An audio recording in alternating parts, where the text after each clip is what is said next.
And welcome back to The Factor Uncensored. A new lawsuit alleges bullies went to extreme lengths to taunt and torture their victim. Kalia Turner's family in South Carolina says she was 12 years old when she tried to hang herself in 2023. This is after 5 other teens at her school physically and verbally abused her for a year. And it doesn't end there. Turner survived that suicide attempt but has serious injuries. She was legally dead for 8 minutes and suffered brain damage and did not come out of a coma for weeks. According to the lawsuit, those same bullies snuck into the hospital room and took photos of Kalia and posted them on social media. Kalia's family have also accused school faculty members and the district of negligence. Joining us to talk about it, former Sandy Hook's board member, Cody McCubbin, who went through a whole school shooting that was national news, certified life coach Deborah Savoy, and Carmen Martinez with the American Foundation for Suicide Prevention. So Carmen, first of all, your thoughts about this and seeing the lengths that these young people went through to torture and terrorize this young girl. I think it's a very sad story. Just learning more the details about it and just bullying. I think we have to, as parents, and just how to support teens and kids. Statistically, as young as 11 years old, kids try to attempt suicide. So it's a very alarming statistics. But I think for parents, they have to remember that it's just like they want to talk about physical health and kind of helping their child. It's also okay to talk about suicide and ask them about their mental health. What kicks in at 11 years old or at that standard age that would make a kid consider taking their own life? I think when it comes to suicide, education is the main key, because a lot of people always think there's always one factor, and it's a combination of many factors. But a lot of behavioral changes, it's really what's going to affect. A lot of the parents need to notice that, and those are the very first key points to really realize how to approach those healthy conversations. And Cody, you have been disgusted by this story, but this is nothing new to you. No, actually, when I was about in 7th grade, we had his name was Peter Renterera, and he actually committed suicide when in the 7th grade. And he was bullied relentlessly, and it was in the classroom, and it happened over and over. I mean, the thing is that you could see he was kind of going along with it and joking with it at first, but I even noticed at one point it was, guys, he ain't laughing anymore. He's not joking along with this anymore. And there was other issues that were going on at home, but at one point, I think the bullying got to the point where it got him over that edge, and he took a gun to himself and he killed himself. It was devastating to the school. It was devastating. The teacher, who I think she thought it was a joke too when she was going along with it, I don't think she was ever the same. And so was that part of the reason why you got involved with education, to help young people because you were a school board member, or? Maybe, maybe subconsciously, I don't know. I mean, that was, it's kind of hard. I mean, that kind of episode affected me throughout my entire life. That's why I've always been very conscious of, like, when I listen to my kids, I'm always very attuned to, like, what's going on with them, because because kids are cruel. They're mean, and they can be incredibly cruel without understanding. I mean, just hearing about these kids taking pictures, it's like, at what point do you stop? And then one thing I would say is, like, where are the parents? Where are the parents through all this? Why aren't the parents, like, totally, like, how did they raise such hellish, monstrous children? It's like, who in their right minds think that's even remotely acceptable? It just baffles me. And Deborah, you're agreeing with him when it comes to parents. Where are the parents? Most definitely, I agree. Where are the parents? How are these children being raised that you can actually just be so mean and so cruel? I, for one, have been an educator for over 30 years.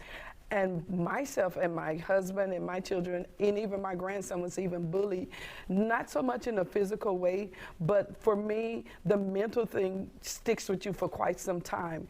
And that's when you were in school? That's when I was in school, in high school and junior high. those things really affect you along the way in life. But my thing was this: I became an educator, and when I became an educator, as a teacher and an educator and a person that was previously bullied, I made it known to my parents and I made it known to the school that that will not happen in Miss Savoy's classroom. We show love, we show compassion. But I do agree with Cody, some people are raising hellish children and you can't tell them anything about their kids because even the parents are bullied themselves. And is it possible with any of you, some of these parents are abusive and then these kids come to school and then they act out and become the bully? Absolutely. That's probably where it comes from.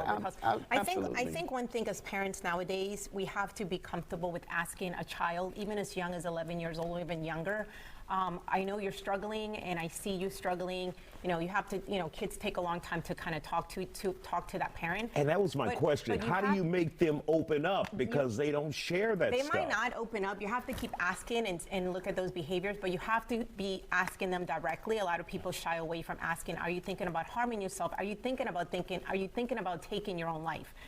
Statistically shows that when you ask that, a lot of the kids or even adults will kind of just share, yes, I've been struggling. So don't be afraid. On AFSP.org, there's tons of healthy conversations how to approach that because it is very scary for parents, but you have to ask those questions. Carmen, how do you think kids, well, we'll come back and talk about this in just a second. We'll be back with more Factor Uncensored in just a moment. Stay with us. Our guests will return with us here on The Factor. Stay with us. Kalia Turner's family in South Carolina is still trying to figure out what went wrong with the 12-year-old while so many classmates bullied her and she attempted to commit suicide. They snuck into her hospital room and took pictures of her and bullied her when she was on death's door and she even died.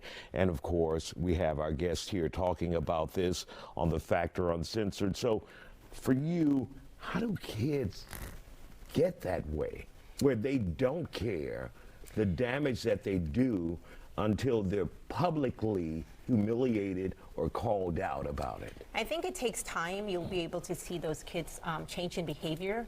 A lot of kids nowadays deal with depression, anxiety. So as a parent, you have to even be more involved, not only on a day-to-day asking them how they're feeling, but you have to really be involved into, you know, what is struggling with their behavior, and ask them, like we were saying earlier, ask them, you know, flat out, are you thinking about hurting yourself? Is it getting so bad that you have thoughts of suicide? But I'm talking about the bad kids. Yeah. How do they get that bad? I say that's parenting, honestly. I think it goes back to the parenting and Let's how hear they were from raised. you all really quick in our last minute or so here. I think it does come from parents and their upbringing and in the home, because again, I was an educator for over 30 years, and when I wrote a note or tried to get parental involvement with a child that I was having problems with, the parent would come and would not even accept what I was saying. He didn't do this or she didn't do that. They would try to even bully me. They didn't want to believe that their child was having those type of behaviors and exhibiting those type of behaviors in a school setting. And you tried to shield your children from that by putting them in private school,